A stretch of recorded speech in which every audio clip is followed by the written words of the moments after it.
Gary, how you doing? Hey, man. Dude, man, that was really loud. That was real aggressive, dude. Let me redo that in case it's too loud. Gary, how are you doing? Anthony, great to see you, buddy. Thank you for joining me in my basement studio for this Two Cops, One Call, Season 2, Episode 14. Another episode. Getting her done.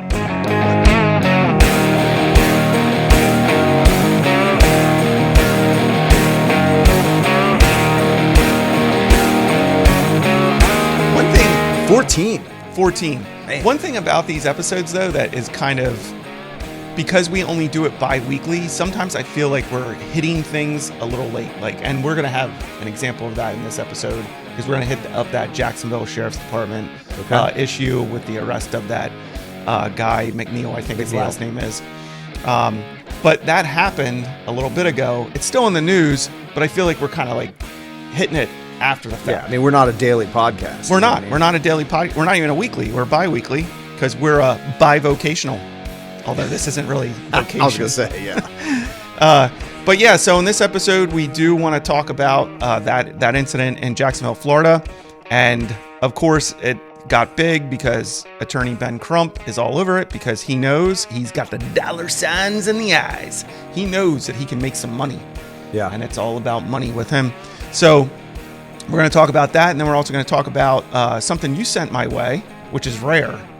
Usually I'm the one doing these outlines. I sent two things, and the other thing I sent, after I looked at it and sent it to you, I was like, man, that's old. Why am I sending this? I didn't realize it right away. I was like, wow, this is wild. And then I started looking into it a little bit, and it was from a year ago out in D.C. where they're talking about we can't arrest our way out of this problem of ongoing carjackings and robberies. I'm like, well, actually, you can. Yeah. I mean, that's still the mantra for sure in some places. I did love too that now we're talking about this, but I did love too that was it Attorney General? No, I can't even remember who it was. It was a high level law enforcement official. I did like how he told the crowd who was there to complain about and try to get something done about these juvenile carjackings. Some kids as young as 12 years old, carjacking people, violent carjackings. And he's like, we can't arrest or prosecute our way out of this. And then he's like, what we need to do is give them more resources. I'm like, what kind of backwards thinking? Like when that again, a lot of times when I think about this stuff, I think about it in light of parenting. Sure. So if you have a child who's misbehaving, you reward them. Do you think, oh, you know how I can solve this problem? Let's give them more. Yeah, more red dye number 12. Give them some more of that. Give them some more sugar. Yep. Yeah, give him candy. He's throwing a tantrum. Make sure we count. Yep. Got to count. Got to give him a countdown. 1, 2, 3. Come on, Johnny. Yeah. So anyways, but yeah, that was from a year ago, so we moved on that. But the other thing you sent my way was this Colorado deputy who's being sued by that state's attorney general, I believe, for sharing information with ICE. So we'll talk about that as well. So a couple different things we want to talk about. 2 Pennsylvania state troopers were just shot. I know that's not something that that just was happened. On our agenda. That was not on our agenda. I don't know. There's not a whole lot out there. Not a whole lot out there, but it sounds like it was a kind of an ambush style. Came in as a 911 call. Person down. Maybe some shots fired. 2 troopers show up. Immediately met with gunfire and ambushed. I think one trooper put a tourniquet on another trooper to save his life. I guess this suspect then holed up in like a barn or a shed or something. They worked for a while to talk him out and ended up shooting and killing him during that incident. Because he didn't come out peacefully. let's be sure about that. For sure. Like, we called him out and then we shot him. Well, I think he exchanged gunfire with him again. Yeah. So, but yeah, it sounds like both troopers are going to be fine. And that was in a extreme remote rural area, which we talked about last time. Yeah. Was that last episode or 2 episodes ago? Dude, I don't know, man. I think it was 2 episodes ago where we were talking about rural policing and the challenges and dangers. It might have been a couple ago, yeah. Yeah. So prayers out to them, and it sounds like they're going to be fine. Last I heard, they're both stable. Yeah, good on the governor. Showing up. Yeah, it sounds like the governor went out there, even visited one or two of them in the hospital.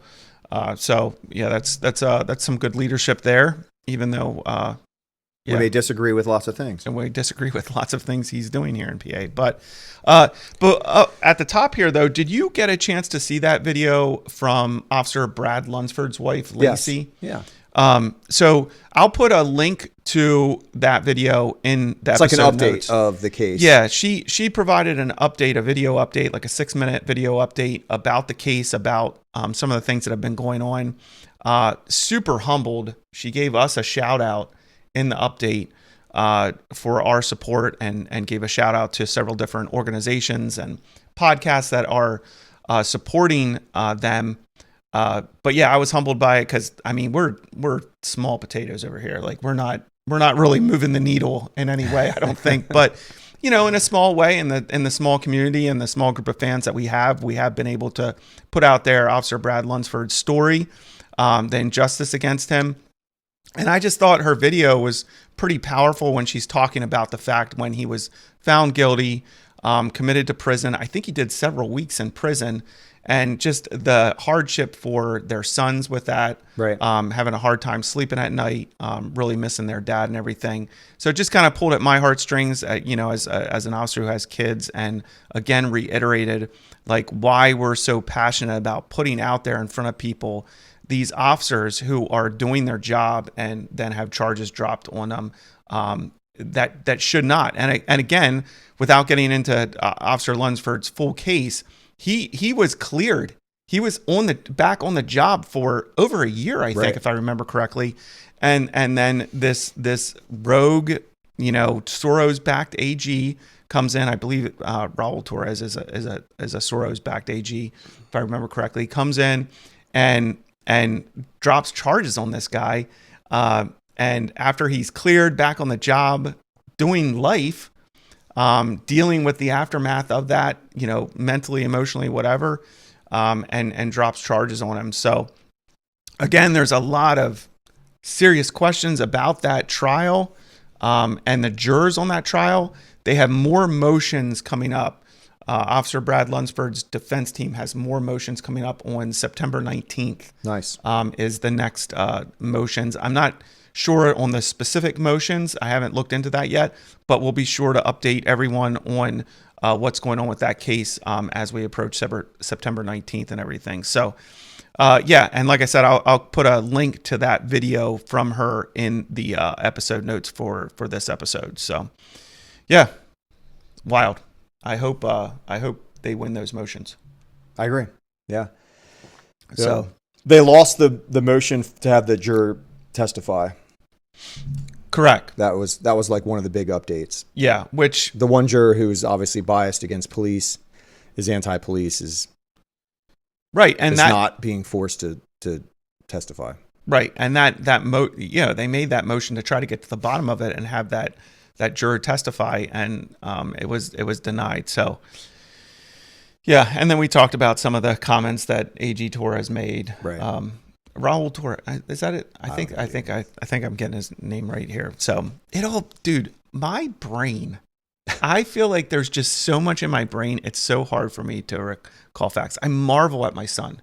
That kid, like he can just take in copious amounts of information and recall it. Yeah. And I'm like, was I like that as a kid? Probably more so than I am now. Right. But now it's like boom and right out the other side. Because unless it's super important, I feel like it's filled with so much stuff for work. Like how much stuff you have to remember at work, especially as like a patrol sergeant, like all this stuff you have to remember. Yeah. All these things you have to be good at.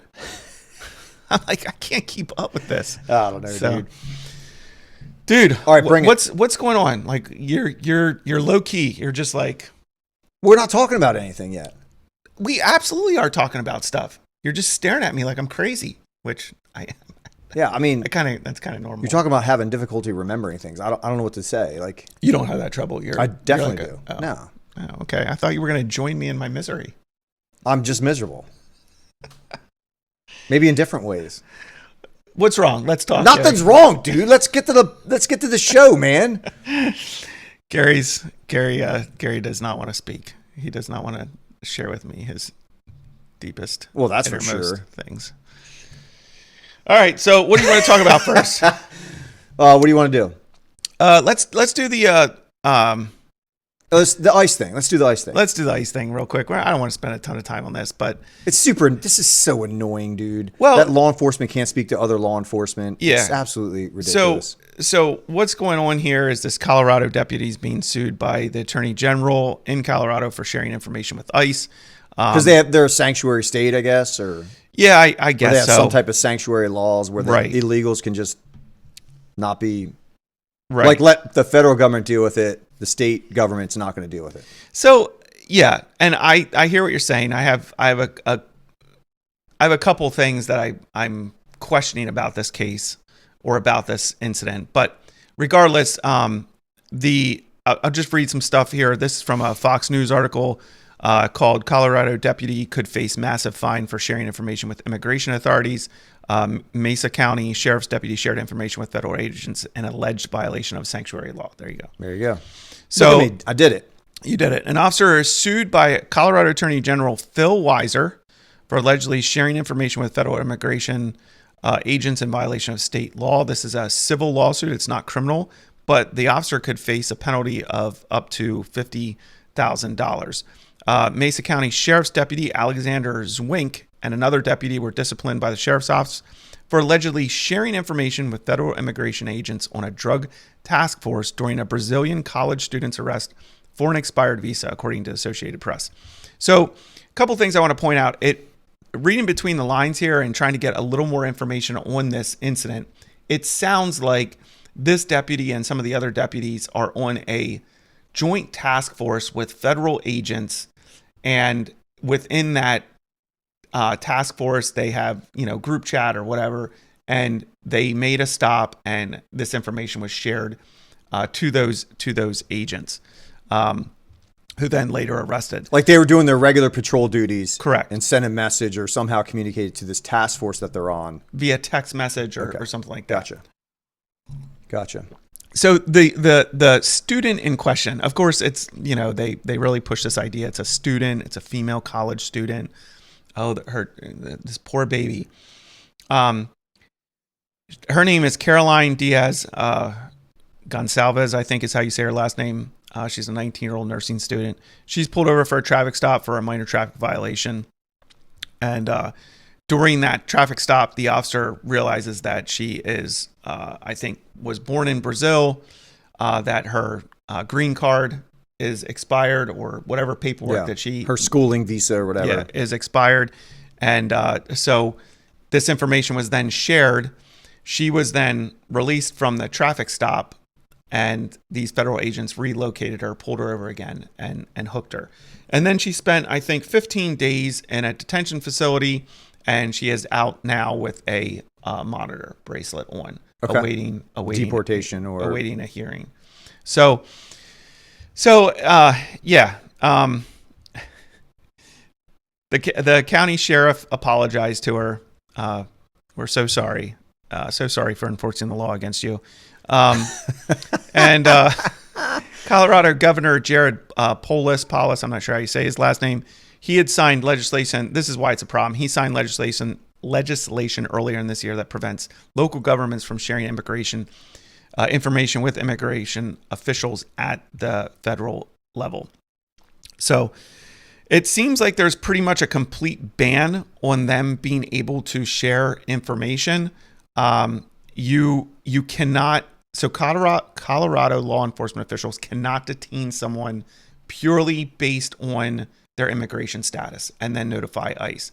So they can make an arrest, and then they can notify ICE of, hey, we're releasing this person. Yeah.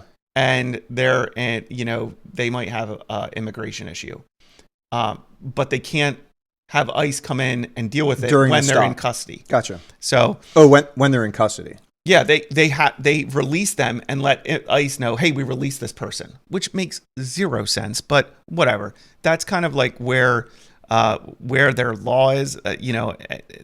Honestly, like I read down through the Colorado law, and it's kind of confusing about when they can and when they can't share information. It sounds like if it's a serious offense, a violent offense, then maybe they can share information, or they can only share it once they release.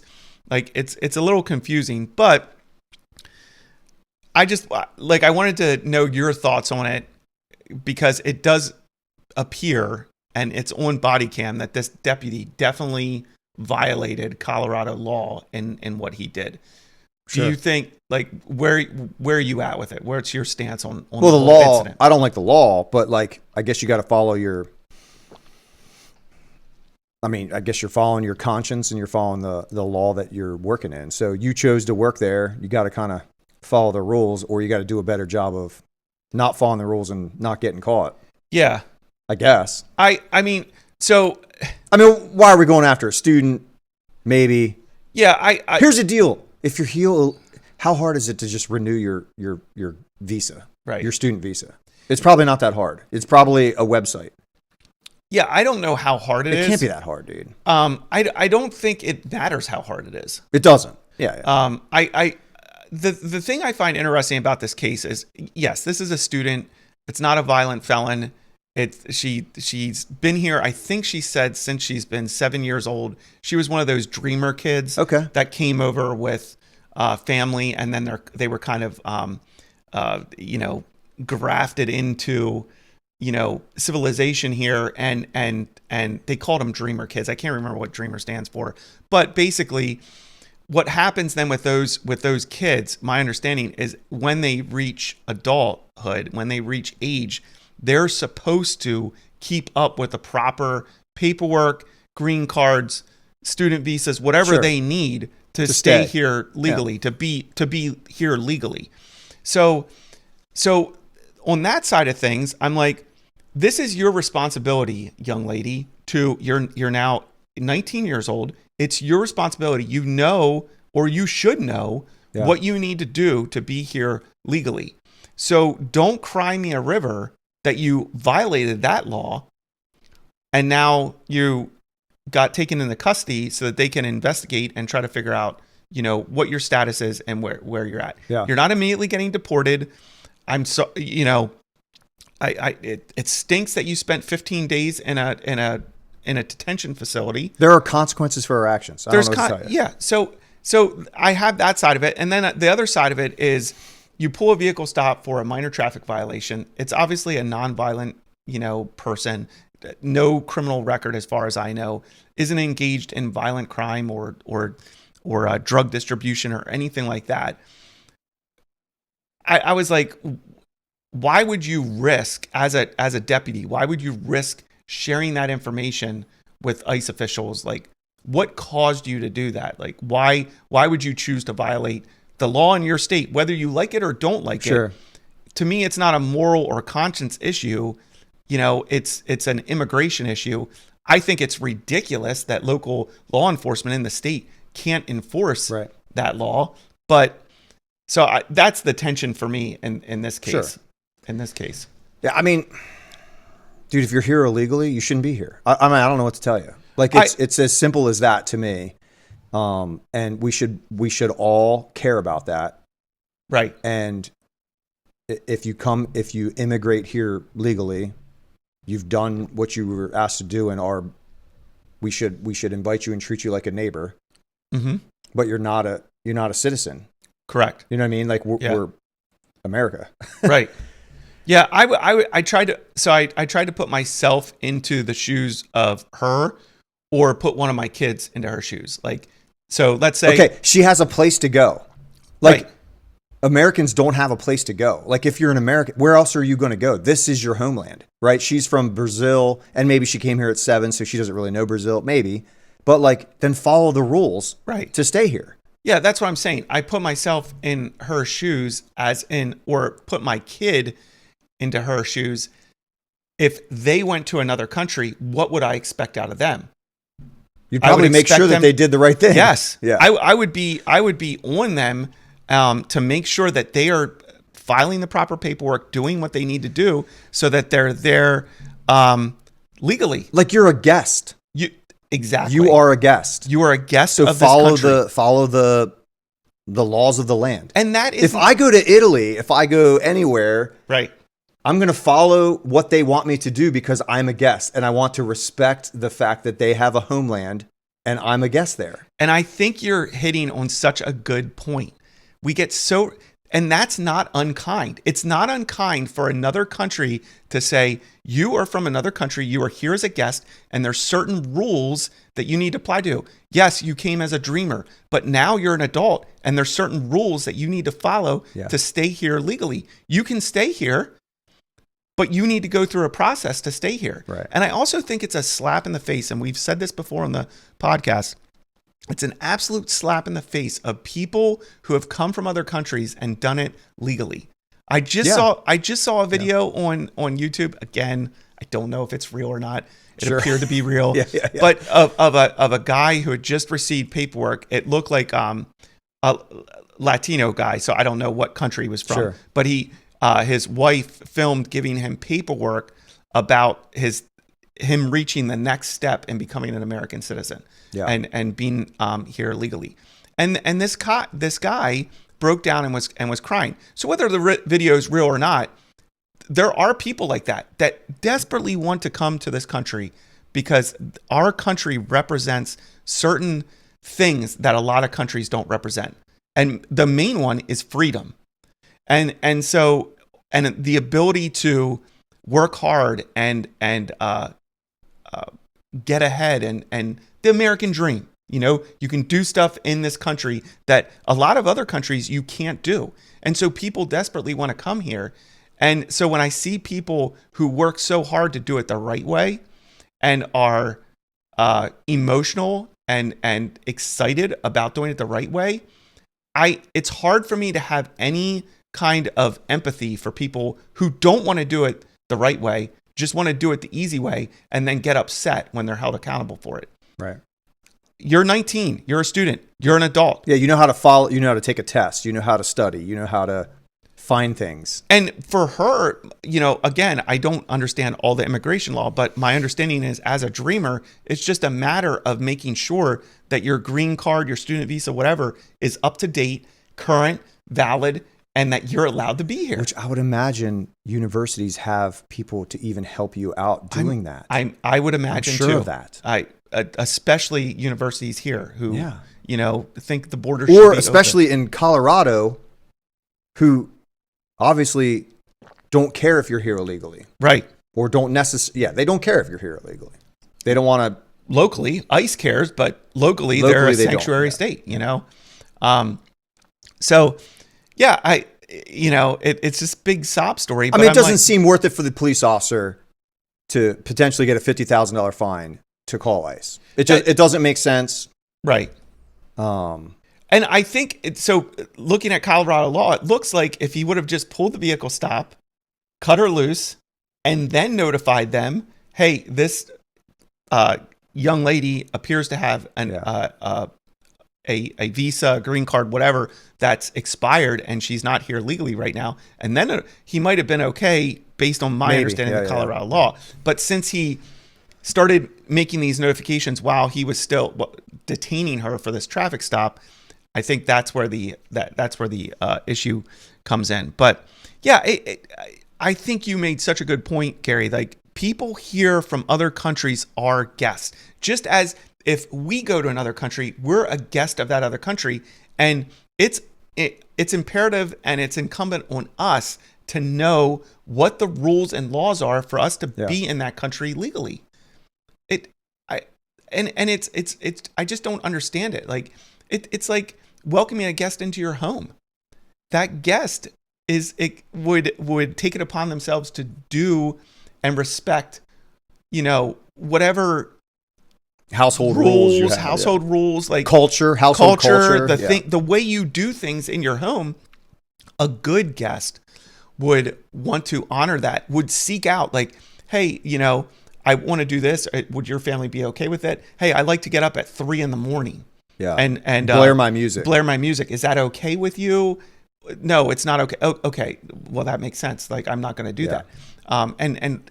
But it's like, it's lost on me, and I don't understand why that us recommending or us forcing people to do the process legally is unkind, uncharitable, unloving. It isn't. Right. Like we Right. do the same thing in our homes. We do the same thing with our friends, with our family. You do the same thing with driver's license. You do the same thing with a job. You have to apply for a job. You have to interview. You have to do whatever steps that the employer wants you to do. Like, you have to, like, I don't, You have it shouldn't be that hard. It shouldn't, it should not be that hard. But yeah, I mean, this guy's going to potentially get a huge fine. I'm sure he'll get, there'll be a GoFundMe thing or. Yeah, I don't know. Super conservative people will give money, help him out. Possibly. But I wonder if he'll get fired. I don't know. I mean, not following your employer's guidelines. Maybe get a slap on the wrist. Slap on the wrist. Although a possible $50,000 lawsuit to pay off, that's more than a slap on the wrist. That might be his salary for the whole year. All right, so moving on. We want to talk about this incident in Jacksonville with the arrest of William McNeil. What's this, Florida? This is Florida. The free state of Florida.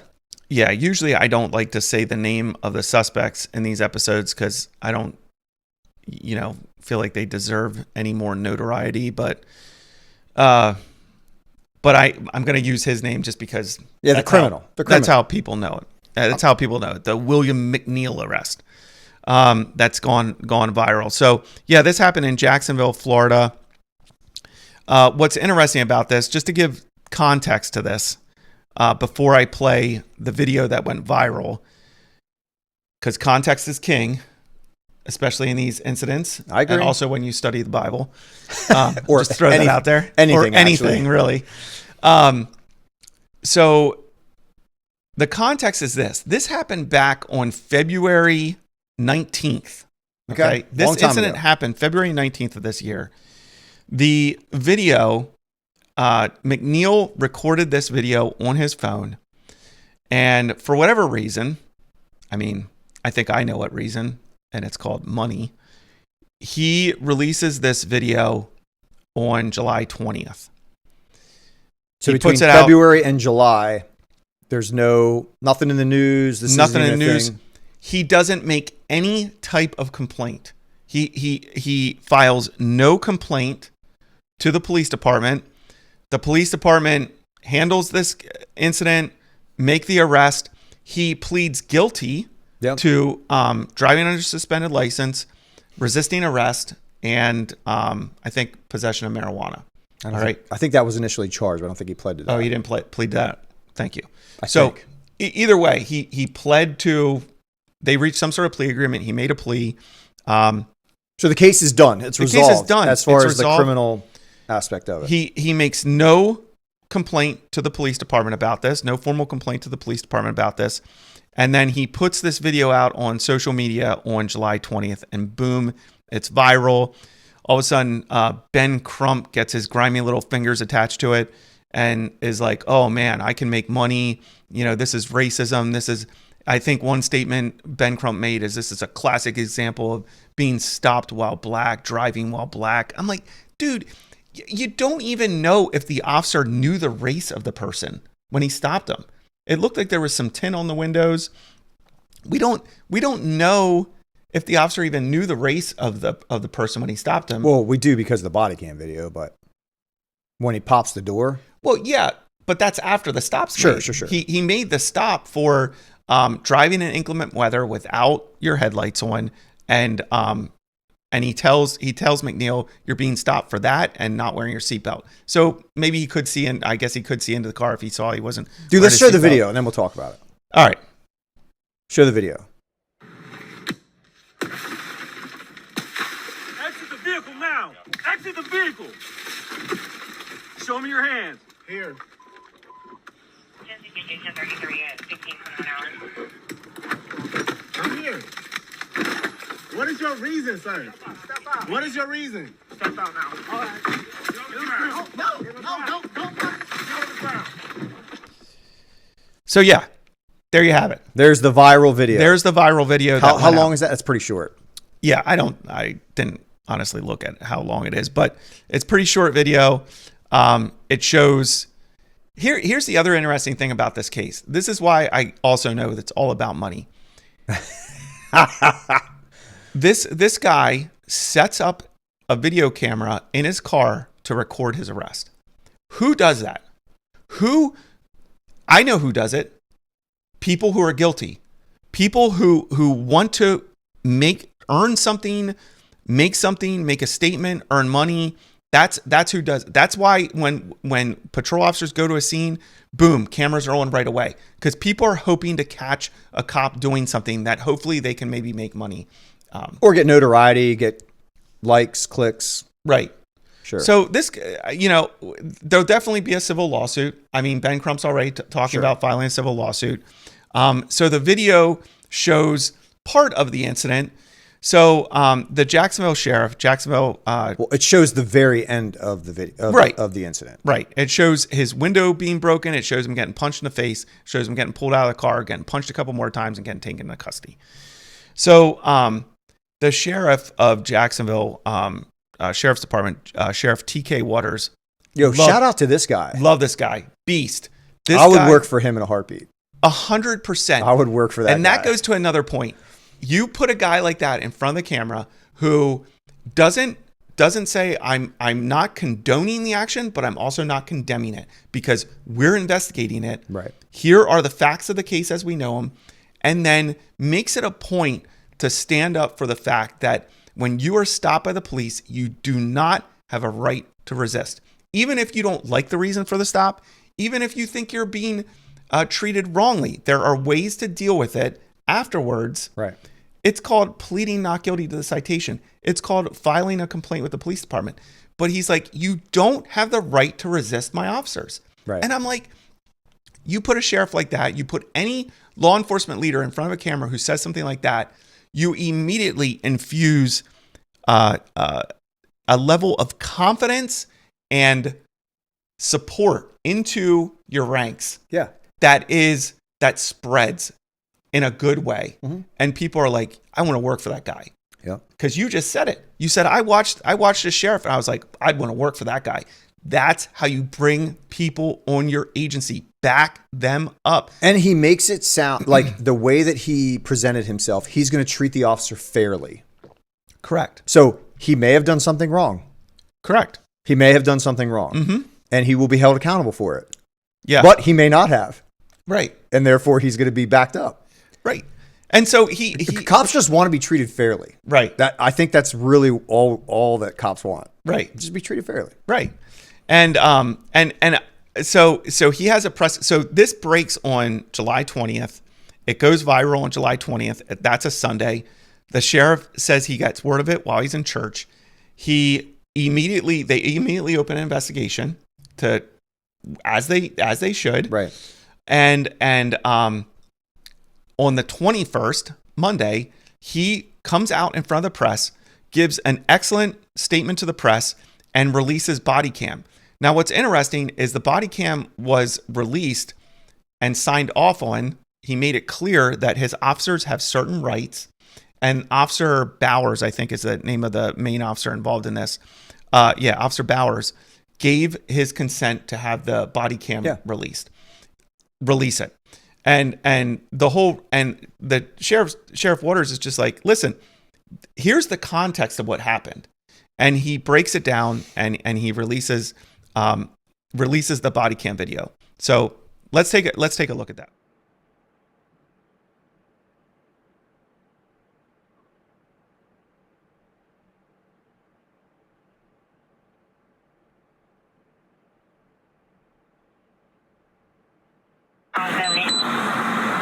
Yeah, Florida 24 Bravo Echo Charlie Whiskey on a silver Kia. I know how it goes.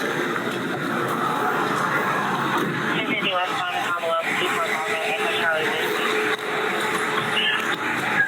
Yes, sir. Is there a reason why you're popping the door open like that? I don't have a window that works. Is there a reason that you're pulling me over? Yeah, absolutely. There's a reason why I'm pulling you over. For one thing, inclement weather, you don't have your lights on. Two things, you're not wearing your seatbelt. It's daylight. I don't need the lights. And it's not weather. It's not raining. Oh, this is inclement? It's not raining. Okay, I'm not arguing with you. I'm telling you why I'm pulling you over. Give me your driver's license, registration, proof of insurance. No, call your supervisor. Why? Excuse me? Call your supervisor. Why did you pull me over? 27, 35. I'm a driver. I've already told you. Why did you pull me over? Step out of the vehicle. No. Step out of the vehicle.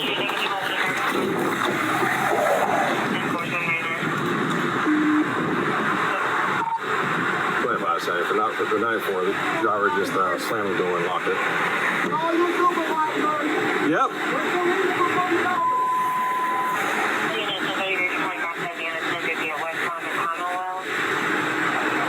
25 seconds. If anybody responding, come in from Commonwealth, block the vehicle, please.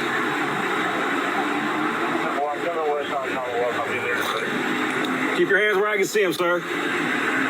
My camera's on too. I've already told you. Okay. Okay. Right now you're under arrest for resisting. You understand? You're under arrest for resisting. The longer you take us on, the worse it's going to be.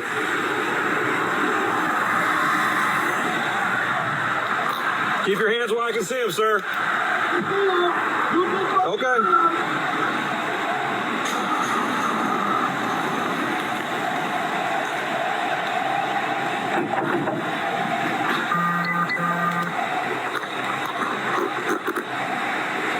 Sir, this is your last warning to open the vehicle and exit before we're going to break the window. Open the door and exit or we are going to break the window. Open the door and exit or we are going to break the window.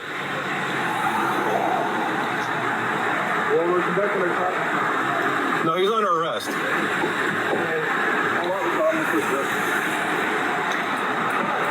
Open the door and exit. You are under arrest for resisting. Open the door and exit. You are under arrest for resisting.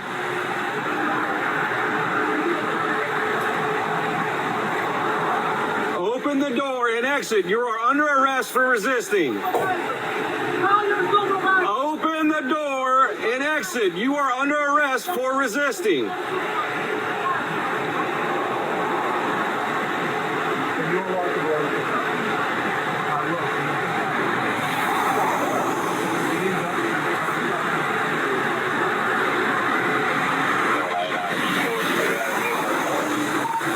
Vehicle's blocked in.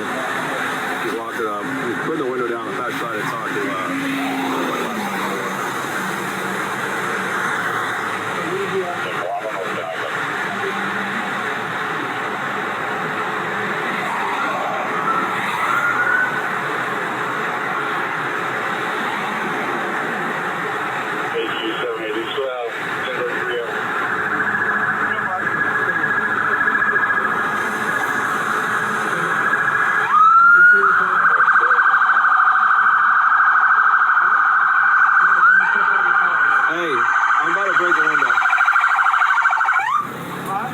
break the window. Exit the vehicle now! Exit the vehicle! Show me your hands. Here. 33 at 16:21 hours. What is your reason, sir? Step out. What is your reason? Step out now. No, don't freak out. Put your hands behind your back. Hands behind your back. What's wrong with you? There's the body cam from Bowers. Yep. Bowers body cam, at least. And you know, what happened during that incident, the context, the stop and everything like that. And then Sheriff Waters breaks down what happened during this incident. So he says within 21 seconds, McNeil refuses to provide police with his driver's license. Correct. So right away, within Non-compliant. 21 seconds, you have resistance. 14 seconds later, he not only does he refuse to give the driver's license, he slams his door, Locks it. has his windows up. And the officer is very clear. This is why you're stopped. You're stopped for driving in inclement weather without your headlights on. There is obvious rain on the vehicle. So it doesn't look like it's raining at that moment, but it does look overcast. Officer Bowers, I noticed when he pulls the stop, puts a spotlight on the car, which again, this is daylight hours, but that also tells me that it was probably overcast or maybe it's something he does even during daytime stops. I know some officers do that, but he puts a spotlight And the car's tinted. Like it's tinted to some extent. The car's tinted to some extent. So, you know, and I've heard some people say, well, other officers there showed up. They didn't have their headlights on. Okay. Everybody's got a style. Just because a police officer is not following that law, they don't have their headlights on, does not give them, it doesn't mean that people are complaining about that? Yeah. Really? There's some people that are saying, well, the police didn't have their headlights on, but they're pulling this guy over for not having his headlights on. Is it a bad look? Sure. It's a bad look. If you're going to pull someone over for not having their headlights on, and I don't know if Officer Bowers had his headlights on or not, but if you're going to pull someone over for that, it is a bit hypocritical to not have your own headlights on. But it doesn't mean that the police still can't enforce that law. Yeah. And again, if you have a problem with it and you're like, hey, this officer pulled me over in inclement weather for not having my headlights on, and he didn't have his headlights on, you know what you can do? You can file a complaint. Right. You can plead not guilty and in court tell the judge that. There are certain ways to do it. What you can't do is say, nope, I'm not giving you my ID, and now I'm going to slam my door and lock my door. And now when Officer Bowers tells him multiple times that you're now under arrest for resisting without violence, which is a charge in Florida. I looked it up, and it fits this incident perfectly. The officer's telling him you're now under arrest for resisting without violence. That's a great law. Open the door, unlock the door, or we're going to break it. So Officer Bowers is telling him exactly what's going to happen. Officer Bowers is not screaming, cursing at him. He's not calling him names. He's telling him exactly what's going to happen. Yeah, he says he's going to break your window. Going to break your window. Another officer shows up. That officer, McNeil, has his passenger side window cracked a little bit. The officer on the other side is trying to explain the same thing to him. They're trying to talk to him. They get their scene set up. They have a cruiser in the front, a cruiser in the back, so he can't flee. They're concerned about what's in the vehicle. Then they break the window and they get him out of the car. You may not like the force that's used to get him out of the car. And that's the thing that Sheriff Waters was saying, like, we're going to look at all these things. And Sheriff Waters was clear, he's not being charged criminally. The Attorney General's office in the state attorney has said nothing criminal happened in this incident from the officers. And the reason that is because he did a use of force report was done, which goes through a series of supervisors, people in use of force world for that department. They review it. If there were any violations, they would deal with it. And they went through those with what they had, right, which is the body cam and the reports. Right. So the criminal investigation is over. None of these officers are going to be charged criminally. Now there's an internal administration investigation, and that's to see if any policy of the Jacksonville Sheriff's Department was violated. Because the new video was just released. Correct. That's why. Yeah. Rightly so. The only reason this isn't being investigated now is because no complaint was ever made by McNeil. Right. And now a viral video came out, and they look, and on the body cam, when you watch the body cam, you cannot see him getting punched in the car before he's pulled out of the car. Right. There is other body cam video out there where you can, I think, see him. No, I don't think you can. I think you'd see a couple punches thrown in some of the other body cam video. Punches. It's hard to tell. Yeah. It's hard to tell in the body cam because the body cam is right here. It's on your chest. So it's hard to see. And he's resisting. Right. He's resisting arrest. Yeah. So when this original incident happened, the original use of force was done, the body cam was watched. On the body cam, you can't see all the punches or maybe even any of the punches. But for, it was clear, like, everyone moved on with light. This is like a Tuesday for a patrol officer. This happen, like, this stuff literally happens every single day because we have people that do not comply. That's right. It happens every single day. So this is just a normal day for a patrol officer. This stuff happens thousands of times every day. Okay? This is not that big of a deal. But because this video was released and it went viral, now they open up the investigation because they're like, okay, a punch was thrown. We need to do an administrative review of this and see if policy was followed. So that's basically what the investigation is right now. Did Officer Bowers or any other officers there violate policy with the new information we have from this video that went viral. But I love how Sheriff Waters says, listen, force was used. And when force is used, it's ugly. But just because it's ugly doesn't mean it's wrong. And we've talked about, I was like, is Jacksonville Sheriff Waters watching our podcast? Like, we've literally said this on the show, that just because force is ugly and just because you don't like how it looks, or just because you're like, ooh, does not mean it's illegal, it's immoral, it's wrong.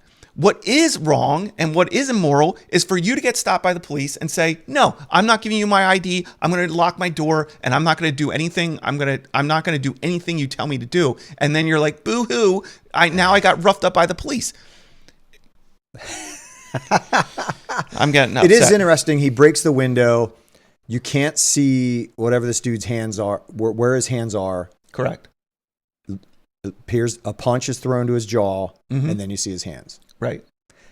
Where were his hands? Nobody Well, knows. and at one point they tell him to put his hands up, and he does. McNeil puts his hands up, and then at that point, after he puts his hands up, he's pulled from the vehicle. This is after the punch. This is after the punch. So, they break the window, tell him to get out of the car. He still refuses to get out of the car. Officer is then unlocking the door because he's refusing to do anything. I might have the order of how stuff here went, but the punch is thrown when he's still in the car. Right. And then and his hands are not visible. His hands are not visible. Later on, they find a large knife on the floor, unsheathed on the floorboard, on the driver's side floorboard. So, and these situations. So when you have, as a police officer, I'm talking now as an officer who has been involved in situations like this. If you have a vehicle stop and you have a person who barricades themselves in their vehicle, extremely dangerous, super, super dangerous, because especially a tinted car. Because first of all, you as the police officer have no idea what's inside that car. You have no idea what's happening. It's yeah, I agree. Huge unknowns. Okay. And now you have a guy who still has control of the vehicle. He can drive away. He can pull a gun. He can pull another weapon. And, afterwards, Sheriff Waters releases the body cam and everything, Ben Crump comes out days later and blows up a picture of an officer who was on scene, who's standing at the front of the car with a gun pointed down into the driver's compartment of McNeil's vehicle. So Crump blows this picture up, does a press conference and shows, like, we have a new angle. This officer was pointing his gun at McNeil during this incident. First of all, it's not a new angle. You got it off the body cam that was released. Yeah, that the sheriff gave you. And the sheriff came out later and said, this is not a new angle. He's like, this was on the body cam we released. That's how he got that photo, that still that he was able to blow up. And let me just say this. There's nothing wrong with that. You have a person that barricades himself in a car with unknown weapons, and you have officers working to extricate that person from the vehicle, and you have one officer that is using, I don't even want to say he's using deadly force. He's using the threat of deadly force in that incident, completely justified. For sure. You want lethal cover as you're doing that, because you have officers up there with hands empty who are trying to extricate. They're not ready for a non-compliant person. Or a non-compliant person, a resistant person. They're not ready for a deadly threat. So you have a person there who is ready for a deadly threat. Right. Working as a team. Everybody has a job. Everybody has a role in that situation. His role was be ready in case he pulls that knife that probably, and I don't think anybody necessarily saw that knife. No one saw the knife until afterwards, and they were doing like inventory search or whatever search they were doing of the vehicle. I don't know what Florida law is like. I'm guessing Florida is probably like most states where you can search that car without a warrant. And there's so many things that are happening here for an officer that raises the level of concern about what's going on. The fact that the suspect pops the door as the officer's moving up to the car. Huge red flag, huge problem, not normal activity. To pop a door aggressively as I'm walking up to your car, for you to pop the door, like, that's going to give you a little bit of a pucker factor. Like, what is going on? What am I about to face here? And then to have immediate verbal resistance, you know the stop is going to go the wrong way. You know what's going to happen. You know you're getting resistance, and you know that resistance likely will climb. And it did. And again, the criminal dictated what happened. 100%. The whole way. You give your ID. You maybe get a ticket for driving with your headlights off. I guess he wound up being suspended, right? And a seatbelt. You're definitely probably going to get a citation for having a suspended driver's license. But you go through the process, and guess what? You don't get punched in the face then. Right. Or arrested. Yeah. Or arrested for resisting. And so and of course it's being turned into this race thing. Ben Crump's turning it into a race thing. The press after Sheriff Waters does his press conference, reporters are asking questions. These reporters, and Sheriff Waters calls him on it. I love it. I love this guy. He's great. Yeah. Great. Yeah. He's like, super articulate. He's smart. He's great. Yeah. He's like, the one reporter's like, this is a yes or no question. And Sheriff Waters looks at him, he goes, "You're not telling me how to answer the question, are you?" He's like, "Well, it's a yes or no. It's a yes or no." He's like, "You don't get to tell me how to answer the question." He's like, "You don't get to tell me how to answer the question." But I love that. But like chill. Yeah, not like he almost like chuckles at him. Yeah, like, come on, man. He's like, he knows him by name. He knows him by first name. And he's like, come on, Joe. Like, you know how this works. You can't force me how to answer the question. And he also like tells him, he at one point he says, you can't, what did he say? Find it, Anthony. He's like, you can't dictate to the public how they view this. Right. You can't tell the public how they should view this. Like, yeah, he kind of yells at the reporter. He's like, it's can't dictate to the public. It's like the public saw what they saw. They saw the viral video, and now I'm here to show you the body cam because the officers, it sounds like decent officers, are like, I got nothing to hide. Right. Release it. Right. They didn't have to because they have certain rights. Right. And they could have just gone through the process, but they're like, show the video. Yeah. And Sheriff Waters is clear that he's like, McNeil was non-compliant and resistant to a criminal level. I like how he said, how did he phrase that? Because he's like, if you don't like the word compliance, he goes, do what you're asked. Yeah. I think he said something to that effect. Yep. I don't know. Is compliance like a bad word now? Like, is that one of the words that's becoming like? No, I think that goes back to what we talked about in our last episode regarding firefighters and how they can do no wrong. And the fact that for police to demand compliance, people push back against that. I got it. It's authority. Like, sure. We don't want to comply. We want to resist authority. Like, and that's in the hearts of everyone. You can't tell me what to do. Right. You can't tell me what to do. Right. How many of that's us, in my heart for sure. That's in my heart too. Like, there's certain, that's in my heart from people I deal with on the street sometimes. They're like, they come up to me and tell me what to do. I'm like, you can't tell me what to do. and in all honesty, they can't. They're not my authority. In a situation like that, but that resides in all our hearts. We tell our kid, do that. No, I don't want to do that. Like, yeah, Sheriff Waters said it right. When a police officer stops somebody, just do what you're told. Right. Do what you're told. And he even said, like, when I was a young man, I was stopped by the police multiple times. He's like, guess what I did? I complied. Yeah, and I didn't get punched in the face. I never had a problem. He's like, I never had a right, problem. Right. You know? And then one of the reporters also tried to bring up the race issue, and Sheriff Waters is like, he's like, we're not going to do this. He's like, I'm standing here as the sheriff of this agency as a black man myself. Yeah, and he pointed to the guy beside him. Pointed to the high-level staff member beside him who was also black. He's like, I wouldn't be The only thing I wish he would have said different, he said black and white women. I wish he would have said, and I know all of my white officers would not work here if we were out for black people. I wish he would have said that. Yeah. Because that's true. If I worked in a department that was after the black man, right, I would not work for that department, and I would blow the whistle on that place. Yeah.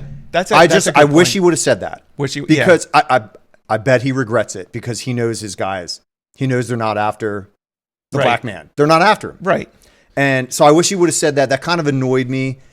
But dude, he's at a press conference. Like, he missed it. No big deal. Yeah. And he was making a point that, like, the minorities in his department would not be there. I get it. If they were actively going after black people, if they were actively, seeking out to arrest or harass. Or, dude, every white officer I know and have known would not work for a department that is going after a certain group of people. Right. The only people that we go after are the criminals. Yes. That's literally what we're doing. It's called criminal profiling. Right. That's what it is. It's criminal profiling. And the other thing that's interesting about this incident, like, people are like, well, it's a minor traffic violation. If you have officers out there some officers do pull for minor traffic violations to issue tickets. I get it.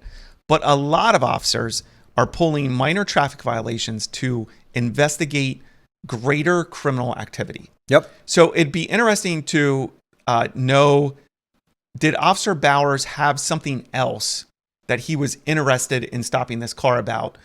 At one point, and when I watched the body cam, I only watched it once or twice. At one point, it did sound like they were almost talking about an area he was coming from or where he had first observed him, which tells me that maybe it was like a high crime area, and there was more, like there was more to the stop than. Officer Bowers did not strike me as the type of officer who wants to cite people for not having their headlights on in inclement weather. It was a reason to stop him. It was a reason to stop and investigate something further.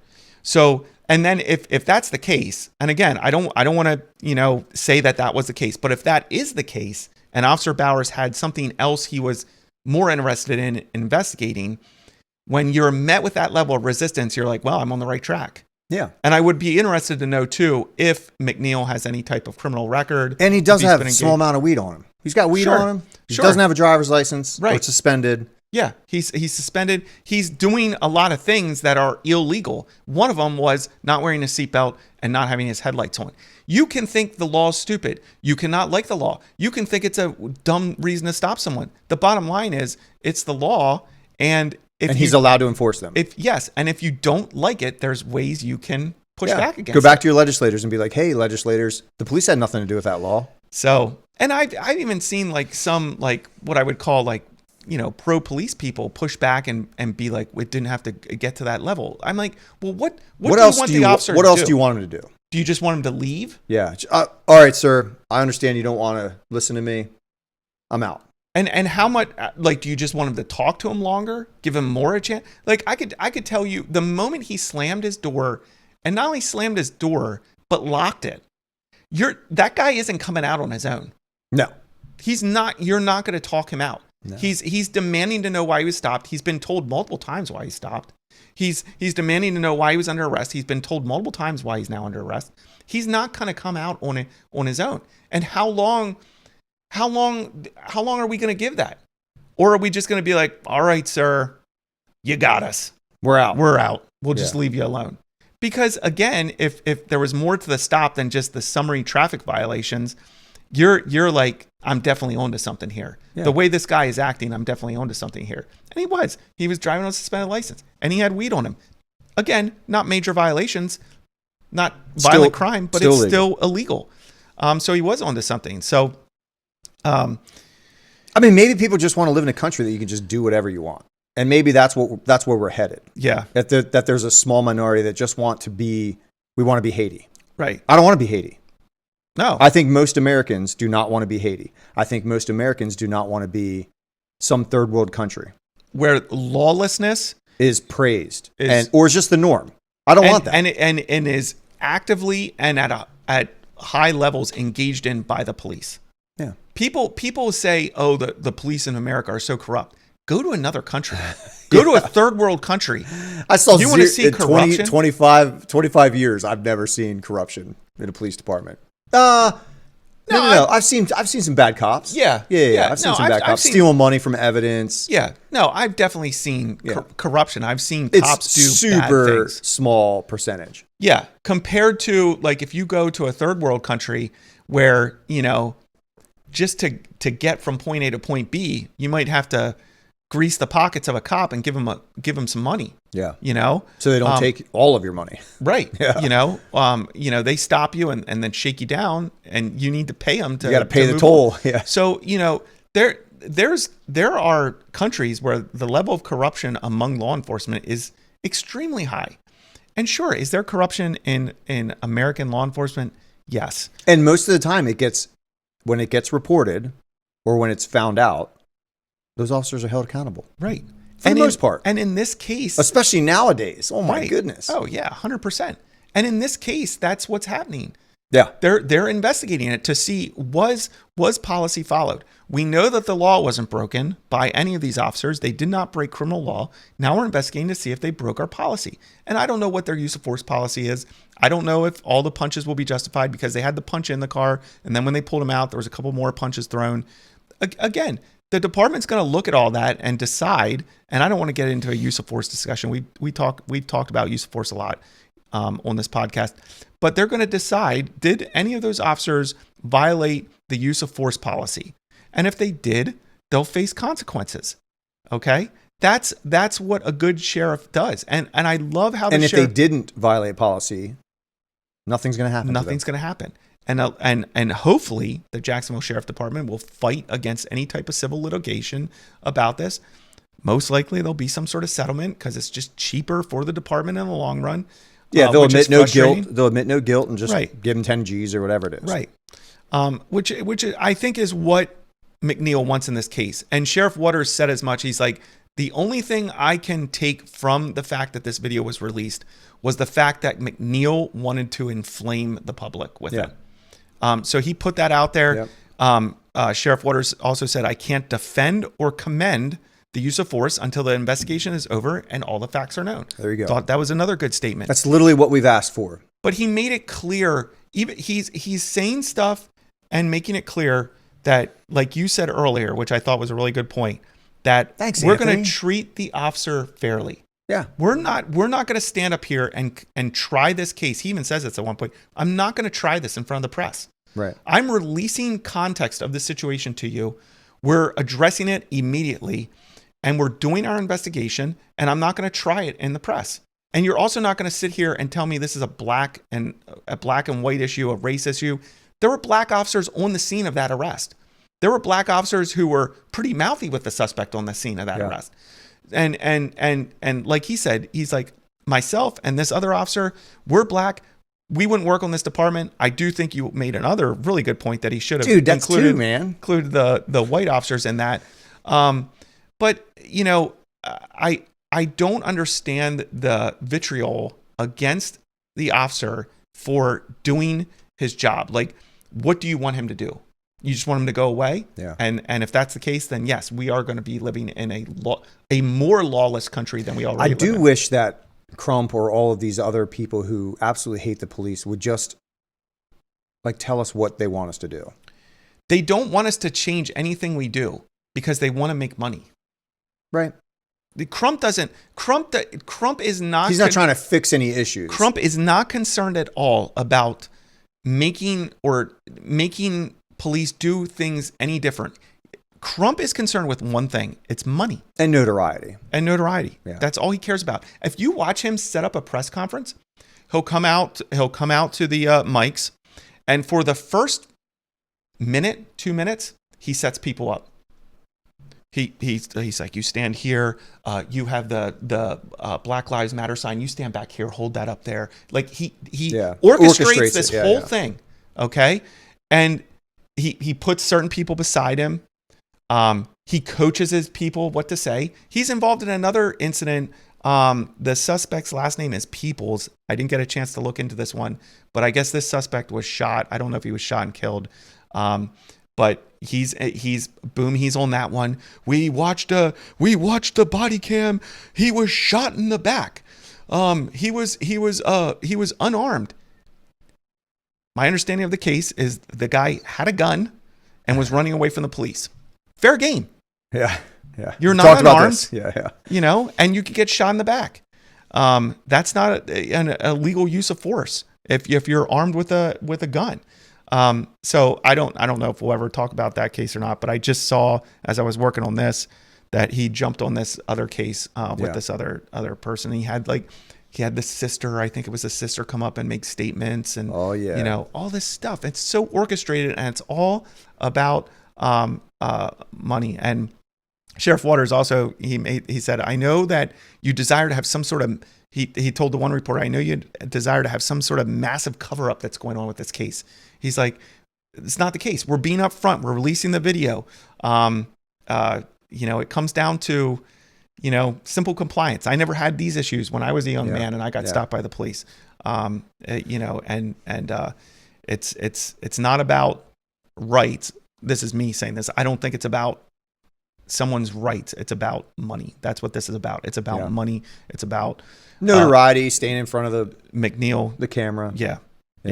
So making a name for yourself. Anyways, I was on Jacksonville Sheriff's Department, their agency's web page.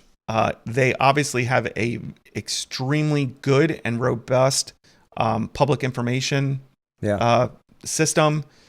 They're, Sheriff Waters says, we're always upfront with you. He's like, you guys know that I hold cops accountable. We've charged cops. We've held cops accountable that have done the wrong thing. But he's like, I'm not going to commend or defend the actions of this officer until it's all over. Yeah. Until we investigate it. And I'm not going to try it in the I would press. imagine it's not going to take too long. Yeah, you gotta go through all the body cam. You gotta look at all the reports and see if they match what's in there. You gotta interview the officers. Yeah, I mean, if the officer doesn't report that he punched him, it's going to be a problem. That's going to be a problem if he didn't put that in his use of force report. Rightly so. It sounds like there was a use of force done, and like if he punched him and he omitted that from the report, that's going to be a problem, and obviously a policy violation, and obviously he'll probably feel the pain for that. Yep, rightly so. And rightly so. But that's just not where the incident's at right now. So yeah, we'll have to keep watching this one. Yeah, we'll keep watching it. There's so many things we're trying to keep our eye on. If there's something that we've been following or we talked about on the podcast that there's updates and we're missing them, reach out to us. Let us know. We did get some people reach out about the firefighter. Yeah, it was cool. I had one comment about the same thing happening with the medical profession. How every year around 250,000 people are killed by bad medical practice and not a peep. No one says a word. 250,000 people a year. That's a lot. By medical malpractice. 250,000. No one says a word. And I do think it comes down to the fact that police are an authority. They have the ability to take away the rights of people, the right of free movement, to arrest, to detain, and people want to push back against that. I think that's why it's so scrutinized. And sure. Yeah. So anyways, listen, trigger the algorithms. Yeah. Like, subscribe, hit the bell. Right. Comment, share. Call us names. Yeah. We like all that stuff. So yeah, that's about all I got. Gary, you got anything to close it out? Give us something amazing. You're gonna put me on this. I don't have anything, dude. I gave you 3 things that you said. That was a really good point, Gary. They were good points. Thanks, man. You have lots of good points, and I've noticed that when we do these episodes, obviously, what dumb thing are you about to say? No, I'm the one that's usually blabbering the most. Well, because I get time to think about what I'm going to say. You're just going off the cuff. I do kind of go off the cuff, which kind of gets me in trouble sometimes. But I'm like, I need to as I watch and review our videos and edit them and stuff, I'm like, I need to do a better job at actually listening to what Gary is saying to me, reacting to it, and letting him know how good his points are. Dude, that's nice. Because I that makes me feel wanted and needed. You are wanted and needed. I watch the episodes and I'm like, God, that's a really good point, Gary. I mean, sometimes it is funny that all of your shorts are just you talking. It's hilarious to me. Dude, I love it. And I don't watch all of them, but literally every single one, you'll get this from me. Yeah. That's literally it. It's just you rambling and me going, yeah. You know what's funny?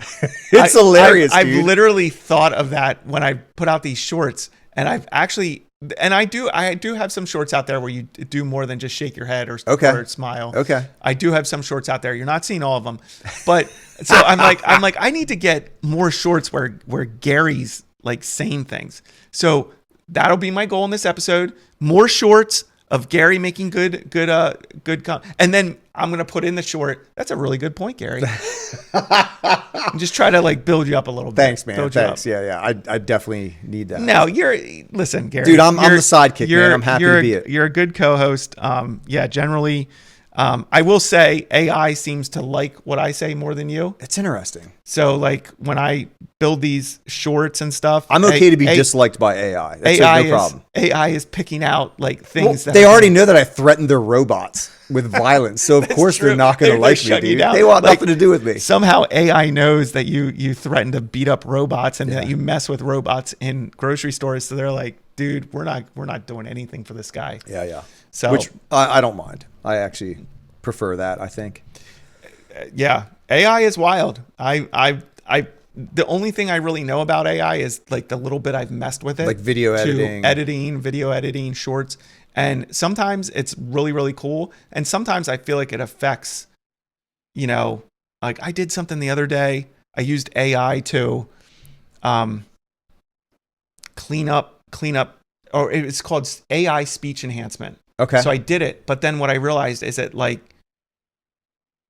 if you and I were talking at the same time, it like cut you out or cut me out, and then it made the video look weird. Okay. And I was like, I don't like that. I'm about ready to fight some robots. Yeah, it like takes the emotion out of it. Yeah, it cleaned it up and it's mine, but it made it weird because I'm saying something and it cut it out. You're saying something and it cut it out, but yet it's putting on the video what you said, but you can't hear it. Like it's odd. So you got to be careful with it. But yeah, I was like, all right, now I'm with Gary. I'm about ready to fight some robots. Yeah. Let's fight some robots. So, nice, dude. All right. So anyways, I'm glad we're talking about some of this stuff. I think it's important. Yeah. Or fun, at least. Yeah, I believe so. So, hey, share us, like, subscribe to us on YouTube.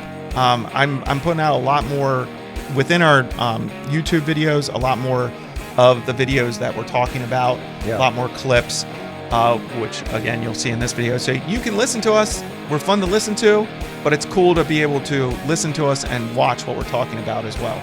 So subscribe to us on YouTube.